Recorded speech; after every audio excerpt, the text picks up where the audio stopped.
Hello everyone, मैं उर्वशी स्वागत करती हूँ आपका अपने यूट्यूब चैनल पर। और आज हम करने वाले हैं कारक, क्योंकि लास्ट वीडियो में हमने काफ़ी हिंदी ग्रामर के टॉपिक कवर कर लिए हैं।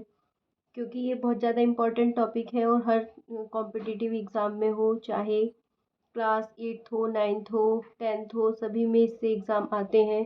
तो ये भी इम्पोर्टेंट टॉपिक बन जाता है। आइए स्टार्ट करते हैं वीडियो को और देखते हैं क्या कारक क्या होते हैं, कैसे हम इनको ट्रिक के साथ याद कर सकते हैं कि आप देखते ही आंसर लगा दें। चलिए स्टार्ट करते हैं। कारक कारक क्या होता है कि वाक्य में आए संज्ञा या सर्वनाम शब्दों का क्रिया के साथ जो संबंध होता है उसे कारक कहते हैं। ठीक है ना। तो हमें कैसे पता चलेगा कि क्रिया के साथ कैसा संबंध है, तो वो हमें कारक के द्वारा पता चलता है। और इस संबंध को जोड़ने के लिए जो शब्दों का प्रयोग किया जाता है उन्हें परसर्ग या कारकीय चिन्ह कहा जाता है। ठीक है ना। तो कारक को और क्या कहा जाता है? परसर्ग या कारकीय चिन्ह। अब बात आती है कि ये कितने टाइप्स का होता है। तो ये होता है 8 8 टाइप्स का। कारक के भेद कितने होते हैं? 8 भेद होते हैं। आइए जान लेते हैं इन्हें भी। नंबर 1 आता है कर्ता कारक। नंबर 2 आता है कर्म कारक। थर्ड आता है कर्ण कारक। फोर्थ आता है संप्रदान कारक। फिफ्थ आता है आपादान कारक। सिक्स्थ आता है संबंध कारक। सेवंथ आता है अधिकरण कारक। और एट आता है संबोधन कारक। अब मैं इनको याद करने की ट्रिक आपको बताऊंगी, कैसे आप याद करेंगे, किस तरह से इन्हें याद किया जाता है। आइए स्टार्ट करते हैं।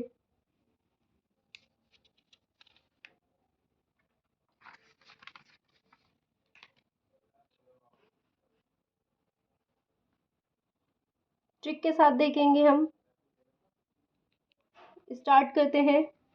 सबसे पहले आता है कारक, फिर देखेंगे उसके मुख्य प्रसर्ग, फिर कार्य, और लास्ट में देखेंगे हम उसके उदाहरण। तो सबसे पहले हम देखते हैं कर्ता कारक। कर्ता का मुख्य प्रसर्ग क्या है? ने। क्या होता है? ने। और कार्य क्या है? कार्य करने वाला। कर्ता कौन होता है? जो कार्य करता है। ठीक है। और इसका उदाहरण क्या है? चिड़िया घर में शेर ने दहाड़ लगाई। तो यहाँ पे जो वर्ड ये ने यूज हुआ है, इसने सेंटेंस को जोड़ने का काम किया है। अगर यहाँ से ने हटा देंगे तो सेंटेंस का कोई सेंस नहीं बैठता। ठीक है ना। तो कर्ता कारक के लिए जो मुख्य प्रसर्ग है वो है ने। ठीक है। सेकंड आता है कर्म कारक। कर्म कारक को कैसे देखेंगे? कर्म कारक मुख्य प्रसर्ग है इसका को, जिस पर कार्य का प्रभाव पड़े। ठीक है। कर्म क्या होता है? जिस पर कार्य का प्रभाव पड़े।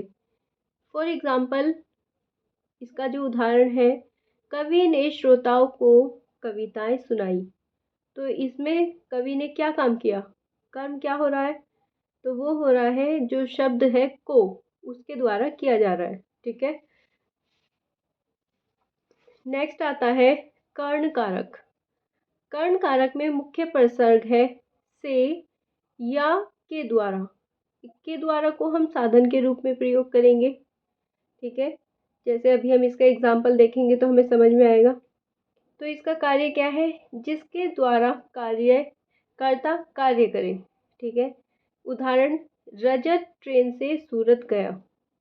तो के द्वारा, किसके द्वारा काम हो रहा है? रजत के द्वारा। और किससे गया? वो ट्रेन से गया। ठीक है। तो कर्ण कारक की क्या पहचान है? से। ठीक है, जिससे कार्य किया जाए। आई होप कि समझ में आ रहा है। नेक्स्ट आता है फोर संप्रदान कारक। संप्रदान कारक के लिए देखेंगे। संप्रदान के लिए आता है के लिए या को। और को किस रूप में यूज होगा? उपकार में, कुछ देने के अर्थ में। जैसे हम किसी को कुछ देते हैं, किसी पे उपकार कर देते हैं, इस तरह से। तो इसके लिए कार्य क्या हो गया? जिसके लिए कोई कार्य किया जाए। और इसका उदाहरण क्या होगा? दादाजी दादी जी उपवास के लिए सामान लाई। ठीक है ना। तो के लिए जो वर्ड यूज हुआ है, के लिए, यही इसका मेन कारक है। नेक्स्ट आता है अपादान कारक। अपादान से मतलब होता है जो इसका मुख्य उपसर्ग है से, अलग होने से है या डर से है। इसका दूसरी सेंस में दूरी से भी होता है, तुलना से भी होता है, या इसकी मेन जो कार्य वो है अलगाव, किसी चीज़ से अलग होने का जो भाव होता है वो आपको अपादान कारक में देखने को मिलेगा। जैसे पेड़ से पत्ता टूटकर नीचे गिरा तो बिल्कुल अलग हो चुका है ना। इसका उदाहरण क्या है, रमन के हाथ से फोन छूटकर नीचे गिरा तो बिल्कुल अलग हो गया है। नेक्स्ट आता है संबंध कारक। संबंध कारक का मुख्य उपसर्ग है का, के, की, रा, रे, री। ठीक है, तो इसका कार्य क्या है, जो संबंध को बताने का कार्य करे, है ना। और इसका एग्जाम्पल है, उदाहरण देख लेते हैं। खाड़ी देश पर्यटन का केंद्र है, तो इसमें जो वर्ड आया है का, वो इसका मुख्य प्रसर्ग है।